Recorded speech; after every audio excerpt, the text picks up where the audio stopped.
தற்போதைய அரசாங்கம் என் மீது சேறு பூசும் நடவடிக்கையை நிறுத்தி பாதிக்கப்பட்ட மக்களுக்கு அவர்களது காணிகள் மீள கிடைப்பதற்கு நடவடிக்கை எடுக்க வேண்டும் என முன்னாள் நாடாளுமன்ற உறுப்பினர் அங்கஜன் ராமநாதன் தெரிவித்துள்ளார்.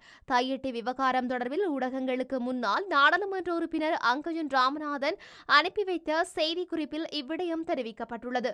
அண்மைய நாட்களாக தையிட்டியில் அமைக்கப்பட்டுள்ள சட்டவிரோத விகாரை தொடர்பான விடயங்கள் சமூக வலைதளங்களில் முக்கியமான பேசுபொருளாக அமைந்துள்ளது.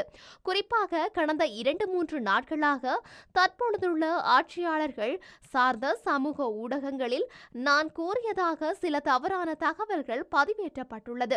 அதாவது இராணுவம் தம் வசம் வைத்துள்ள காணிகளை விட்டு வெளியேறும் போது கட்டிடங்கள் விகாரைகளை இடித்து அழித்துவிட்டு செல்வார்கள் என்ற கருத்து பரப்பப்படுகின்றது. இப்படியான ஒரு கருத்தை நான் எந்த இடத்திலும் கூறவில்லை. அவ்வாறு கூறுவதற்கான அதிகாரம் எனக்கில்லை. அவர்களின் தரப்பை சார்ந்தவனும் நான் இல்லை. மக்களுடன் இணைந்து மக்களின் கருத்துக்களை வெளிப்படுத்தி மக்களின் சார்பாகவே நான் எப்போதும் செயற்பட்டுள்ளேன் என்பதனை ஆணித்தரமாக கூறுகின்றேன். அதே நேரம் பாதிக்கப்பட்டுள்ள மக்களுக்கு காணிக்கான நட்டஈட்டினை வழங்க வேண்டும் என்றும் நான் எந்த சந்தர்ப்பத்திலும் கூறவில்லை.